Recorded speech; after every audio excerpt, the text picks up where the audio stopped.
Sam Cummings, Gen AI Talks. I'm here at Oracle AI World, and I get to learn everything going on as it's happening. But what I'm excited to bring most to you is about the agentic shift taking place. We'll be sitting down with a man named Chris, and he's going to be sharing a little bit about how he is seeing the innovations in real time. If you like what you want to see, let us know. See you in the comments.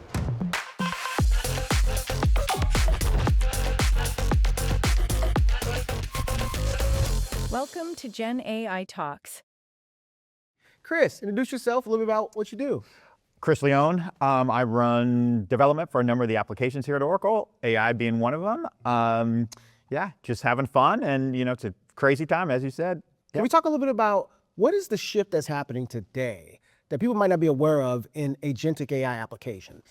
Yeah, I think AI foundation models have evolved. I think we've evolved and how kind of the use cases that we're supporting. So what I always say is look, we started, my team started 2 years ago when ChatGPT hit the market, and this was a whole new type of model that we could build upon. We started building kind of completion prompts, very simple, predefined prompts in the application, and they were terrible. And I look back on that, I'm like, oh my, how do we even develop that? But we built up the muscle. We understand how to build agents. We understand how to build AI automations. Now we're into agentic applications. And so I think as you work more with the technology and you understand more and apply it to your specific use cases, and ours are infusion applications and processes from front office to back office, you start to build up that muscle and how you can get the most value from it as it applies to your system and what problems you're trying to solve. Wow, let's talk a little bit about those problems. Yep. What are the things that we're unlocking with this new technology? It just wasn't feasible before. Yeah, I think the new type of automations that we can provide are brand new. So it started with we can create a job description, we can create goals, but knowing your context, what job role you're in, what your background is, and create really well-defined, well-formed goals based on just a little bit of input from you about what you want to do. We can automate work. So these AI automations, from the past, we could automate work, but now we can reason over the information. We can understand sentiment. We can, reason over documents and go from a sales order to a purchase order without having a human in the middle, and have error flows as part of the workflow. And then agentic applications bring things to a whole nother level. Now, on the tactical side, Yep. What are you seeing companies do today that it just wasn't doing before? Yeah, it's a really good question. I think obviously, in the technology industry, we're leveraging the codexes of the world and the cloud codes of the world to help us not only code, but also review code and a lot of those things.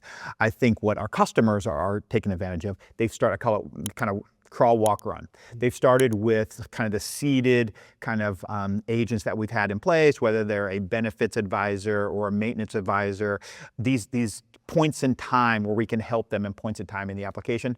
We have 7,000 customers that have deployed agents. So a large number of our customers have deployed agents. They're getting into more kind of workflow automations, and agentic applications are brand new.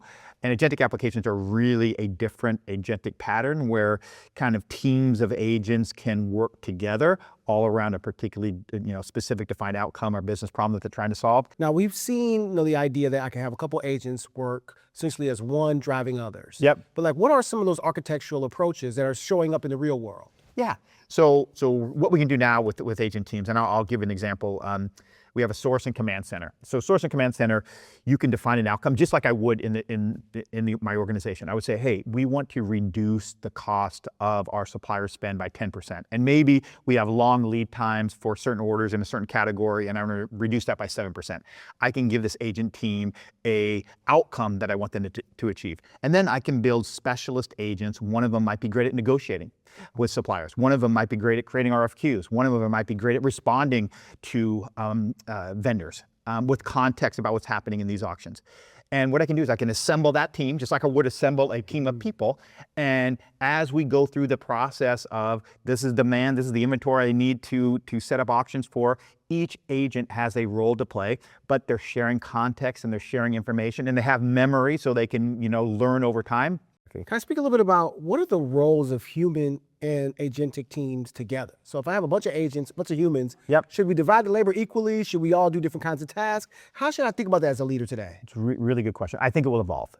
So I think today we're kind of in the level of autonomy, and I always go back to the full self-driving car. Our hands are on the wheel. Maybe we take them off for a second, then we grab it again. We're not quite taking our hands off the wheel and let the car drive us to Napa or whatever in Northern California. But I think what will evolve is I think today the role is human in the loop, meaning we'll recommend an action. This is what we think you should do, and this is why. We've reasoned over it. We give you why we think you should take this action, and you can decide to take it or not take it. So you're in the loop for every single action that we want you to take, every single decision we want you to make. You have full context. I think what will happen over time is some of the actions that maybe aren't as critical, that maybe we feel comfortable having the system just automatically do, we'll let AI take care of those. Maybe they're non-priority actions. We'll let the system take care of that and just automatically go through and take those actions. But the big ones, the important ones, we'll have oversight over, we'll make the decision, we'll understand the trade-offs, and we'll do that. And then over time, maybe more of those get automated as well. So I think that autonomy curve will change over time as people feel more comfortable. So if I'm a leader and I've been running my business for maybe just years, and I have a real good handle on my business, but there's certain problems I just haven't been able to solve. And I'm looking at this agentic thing. I'm curious. What would you say to that person to get them off the fence? Agentic curious. Yeah, I think you need to start. I always say start simple. Hey, look, we have some capabilities.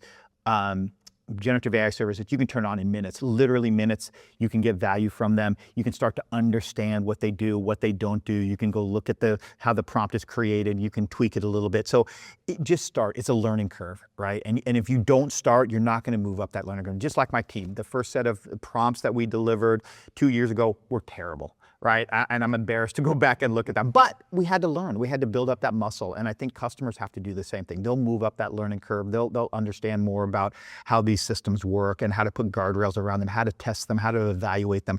They'll figure all that out, but you need to get started. And I think there's good amount, I'll call it pressure, but I think it's a good amount of guidance from the leadership. I think leadership knows that they need to lean into AI, and they're giving the okay to make some of these decisions. Because right now they can be scary, right? I'm asking a system to make decisions that I usually make, right? But I think there's good alignment in most organizations from a leadership perspective, and they're giving the right to be able to take some of these leaps and try new things out. And I think that will help as well. What a conversation, huh? I mean, we see so many elements of this innovation happening in our everyday lives. AI is everywhere.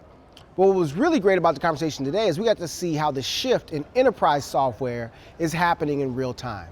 I mean, what takeaways did you like? I know for me, one of the things that was really interesting is that we are seeing how companies of all shapes and sizes are reaping the benefits. And us as consumers who consume products in this world are going to be the ultimate beneficiaries. So if you like what you heard, let us know in the comments. I'm so taken aback. I can't wait to tell you guys more. I'll see you on the next one. Big ideas, real tools, bold moves. That's what Gen AI Talks is all about. Don't miss what's next. Subscribe and explore more in our Gen AI community.